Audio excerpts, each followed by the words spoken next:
Ūdeņa līga Vilnijas. Dramatiskākie notikumi notiek Rīgā. Šeit, galvaspilsētā, policija nežēlīgi izklīdina cilvēkus, kuri nāk sveikt sarkanarmiešus, mīda viņus ar zirgiem, piekauj. Vairāki 10 ir ievainoti, nogādāti slimnīcās. Vēlāk 2 no gūtiem ievainojumiem mira.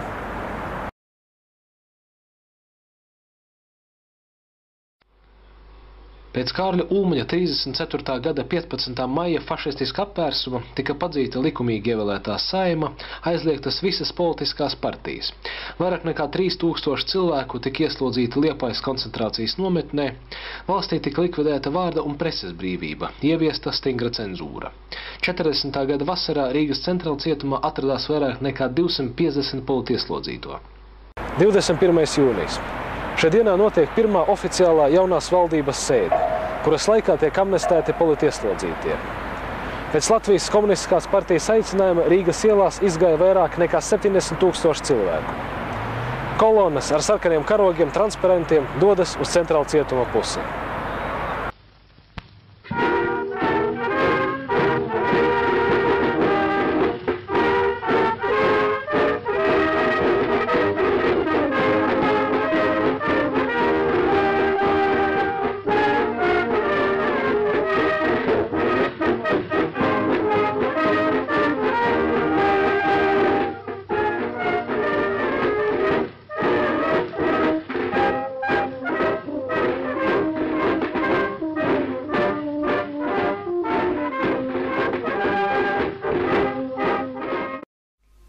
Atvērās varti un iznāca vesela rinda, rokās sadevušies pa 2 stipri vīri un nesa atbrīvotos politieslodzītos uz rokām.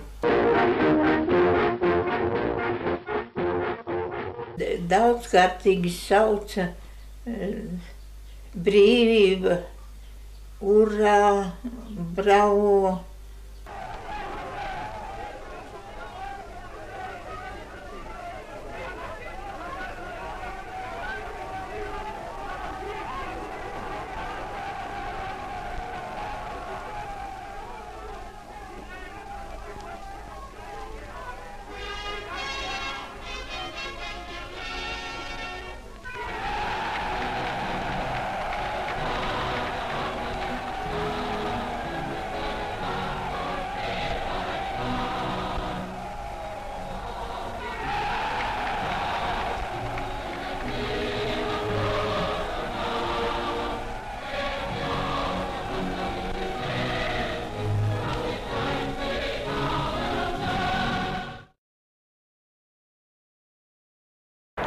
Runājot par 21. jūnija un pārējām 40. gada vasaras demonstrācijām, ir jāatzīmē tas fakts, ka šodienas vēsturnieku sacerējumos tās vispār nefigurē.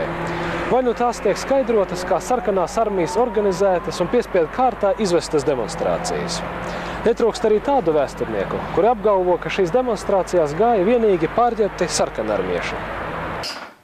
Kas sākās tie atmodas laiki, kas strādāja universitātē.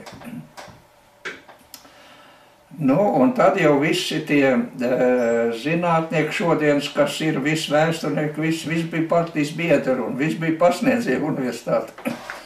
Arī mūsu partijas organizācijā un mūsu fakultātes dekāna vietnieks, viņš jaunāks par mani, dažus gadus ir, viņš tagad ir nelaids jau. Viņš uzreiz uzstājās, jā, nekāda, kā saka, brīvprātīga iestāšanās nebija.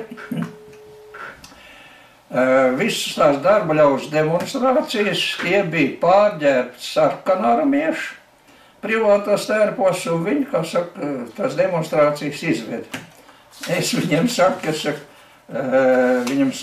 nu jūs jau esat jaunāks par mani, jūs to nepieredzējāt. Bet es tajās demonstrācijās piedalījos. Un tajā laikā es nepārvaldīju krievu valodu. Visi mēs sarunājam latviešu valodā. Ja tie bija pārģērbti sarkanarmieši, tad viņi visi bija ģenieki, ka viņi varēja pa pāris nedēļām apgūt latviešu valodu. Tas man ir sauc smieklis. Tad jau saties jāpieņem tas, kad, zini, tūkstošiem, Krievu karavīris, sarkanarmieši, tika apmācīti arī latviešu valodā un sekmīgi to apgūs, piedaloties visos tajos pasākumos un demonstrācijās. Tās ir vienkārši muļķības, to fiziski nav iespējams izdarīt. Jā. Tā kā, tas ir tāds pārāk baltiem diekiem šūts attaisnojums, mēģinājums pierādīt, ka tie nebija Latvijas iedzīvotāji, kuri izteica tādā laikā savas domas. Kāda tur var būt taisnība, kad demonstrācijās piedalījās un gāja laukos mūsu pašu kaimiņi, ko viens otru pazina. Tur tu nevarēja pateikt, ka tu esi Kārlis Miķeļa vietā vai Jānis kaut kāda Pētera vietā, jo katrs viss dzīvojot kopā laukos visi viens otru pazina un zināja. No pilsētas mūsu galvenā pilsēta bija Apriņķa centrs, Aizpute. Tur arī viss cilvēki viens otru pazina. Tur tu nepārģērbsies, neko viens otram neiestāstīs tā, kas nebija un nav. Un visi gāja, mūsu sadža karoks roka, un visas svecenes iet, visi gājam, uz tam mītingiem gājam. Lustīgi bija gāja. Es arī redzēju, dzirdēju, izjūtu to mītiņu gaisotni. Un es, protams, ka es tur redzēju pazīstamus cilvēkus, cik jau tādā vecumā es tur, arī bērnus, ar kuriem kopā jau skolā gājām.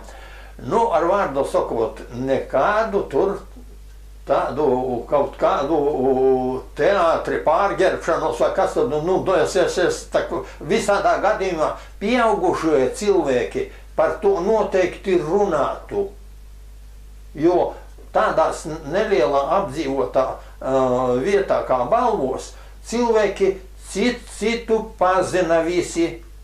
Un ja būtu kādi tur sveši, tādi kaut kādi, tad gan jau tas, kā saka, īlēnu maisā nenoslēptu. Tas ir pilnīgi politisks triks. 4. jūlijā Tautas valdība pieņem lēmumu par Saeimas vēlēšanām, pašas Saeimas darbības atjaunošanu.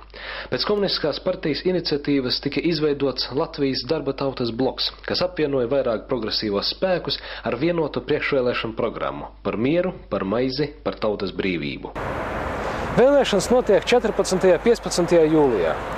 Tās raksturojas ne tikai ar pilniem vēlēšanu iecirkņiem, bet ar dziesmām, dejām, priekšnesumiem visā Latvijas teritorijā.